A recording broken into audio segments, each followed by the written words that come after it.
Bon, pas besoin d'être un expert ou un scientifique pour savoir que la cigarette n'est pas bonne pour la santé. Mais est-ce que ça joue aussi un rôle sur la perte de graisse et l'hypertrophie musculaire? C'est ce qu'on va voir ensemble dans cette vidéo. What cigarettes were doing to your insides. What if you could sit back and watch your lungs slowly blacken and wither? Or your heart enlarge as it struggles to keep you alive? What if you could see the cancer garden growing every day just beneath your skin?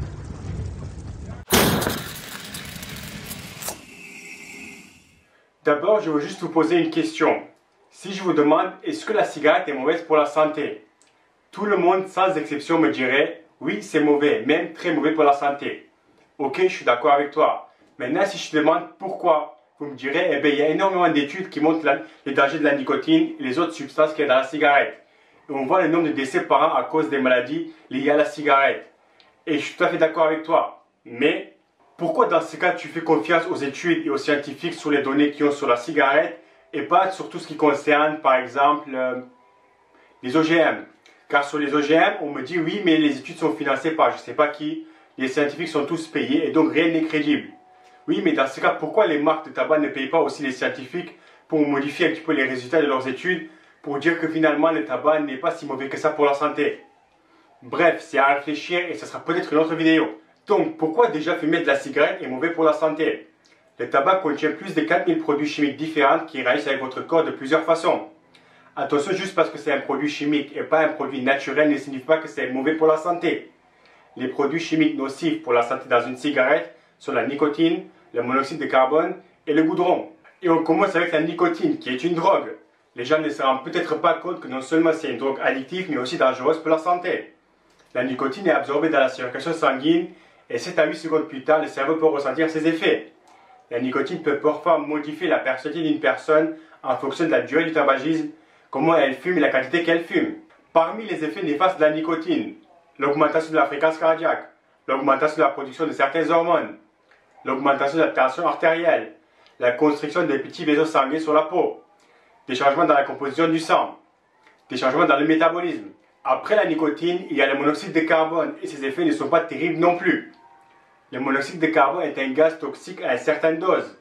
On le trouve jusqu'à 15% du sang d'un fumeur. Il est transporté à différentes parties du corps au lieu de l'oxygène. L'oxygène est nécessaire surtout pour que les tissus et les cellules corporelles fonctionnent correctement.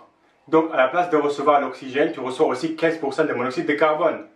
Pas terrible comme situation, car quand pendant une très longue période d'effort, tu n'as pas assez d'oxygène, tu risques d'avoir des problèmes de croissance, de réparation et d'absorption de nutriments importants tels que la protéine.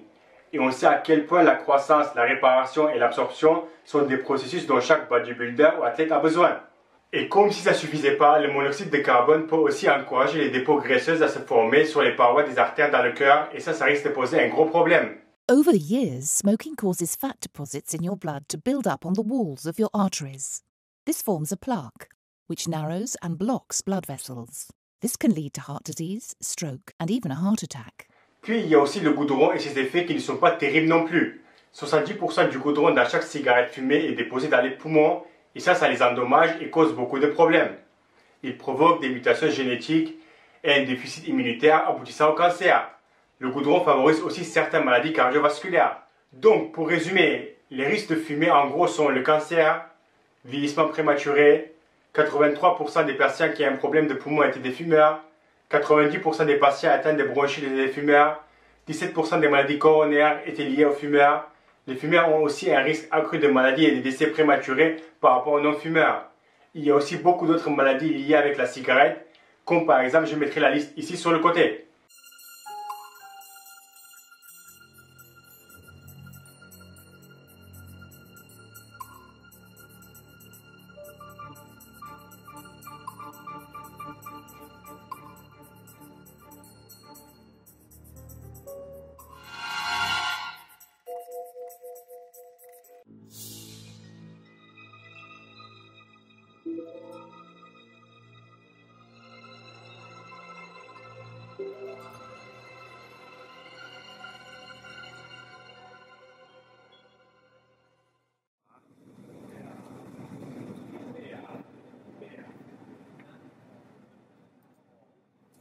嗱呢個部位咧，因為包住咗正話嗰條喉啊，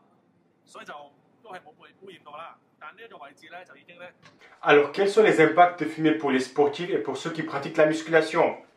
Déjà, fumer accélère votre fréquence cardiaque. Le cœur d'un fumeur bat en moyenne 30% plus vite que celui d'un non-fumeur, ce qui affecte les performances de manière significative. Parce que votre cœur travaille plus fort pour obtenir une circulation adéquate, vous utilisez plus d'énergie pendant vos séances d'entraînement. Pour construire du muscle, ce n'est pas le scénario idéal. Des niveaux pas très élevés d'oxygène ne vous aidera pas à construire du muscle.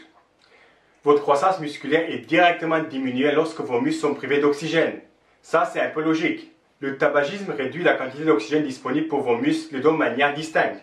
Tout d'abord en réduisant le taux de circulation sanguine vers les muscles. Vous limitez leur exposition à l'oxygène dans le sang.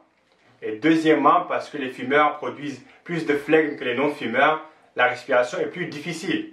Cette réduction de l'activité respiratoire limite la quantité d'oxygène qui rentre dans vos circulations sanguines. Déjà qu'il y a moins de sang qui circule vers vos muscles et en plus sans assez d'oxygène. Comment votre respiration affecte-t-elle le gain musculaire? C'est très simple. Le monoxyde de carbone qui vient de la fumée des cigarettes se lie aussi avec les molécules d'hémoglobine dans votre sang, sauf à l'oxygène, et ça c'est pas terrible. Le goudron dans la cigarette s'accumule également dans vos voies aériennes et limite la quantité d'air que vous pouvez inspirer. Puis la présence du goudron empêche également le mécanisme de nettoyage naturel de vos poumons. Et à fur et à mesure, votre capacité pulmonaire diminue et votre apport en oxygène diminue aussi. Et les muscles qui sont privés d'oxygène vont avoir du mal à se développer. Et ce n'est pas fini.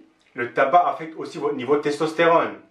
Avoir un niveau de testostérone normal ou élevé est un grand avantage pour vous lorsque vous essayez de construire du muscle. Fumer de la cigarette peut endommager les cellules qui produisent la testostérone dans votre corps. À quel point? Je ne sais pas. Est-ce que ça a un impact pour réellement voir une différence à la salle? Une différence qui a un rapport avec le taux de testostérone? Je ne sais pas, mais en tout cas, ça a un effet négatif. La cigarette a aussi un effet négatif sur votre endurance. Je ne vais pas tout répéter, mais je pense que vous avez compris. Moins d'oxygène, la circulation sanguine pas optimale, des poumons qui ne fonctionnent pas à 100%, ça sera plus compliqué à progresser en endurance. J'ai aussi trouvé une étude intéressante sur la force et le tabac, et sans surprise, avec 4249 Japonais, l'étude a conclu que ceux qui fumaient avaient réussi à développer moins de force que les non-fumeurs. Et voici l'étude. Donc déjà, si tu fumes et tu veux arrêter, arrête pour améliorer ta santé et pas pour pouvoir construire 200 grammes de muscles ou soulever 5 kg de plus ou pouvoir courir 30 minutes de plus qu'un non-fumeur. Plusieurs études ont montré que ceux qui arrêtent la cigarette améliorent rapidement la plupart des effets néfastes liés au tabac. Et quand tu reprends du poids, la majorité de ce poids repris est la masse maigre, donc du muscle. Voilà, avant de finir cette vidéo, pour ma prochaine vidéo qui va être sur la musculation et les programmes, j'ai décidé de faire une vidéo dans laquelle je critique vos programmes. Donc si tu veux que je t'aide à améliorer, donner les défauts, dire ce qui va et ce qui ne va pas avec ton programme de musculation actuel, vas-y sur ma page Facebook et envoie-moi un message en me donnant le maximum de détails possible. Merci et à la prochaine vidéo.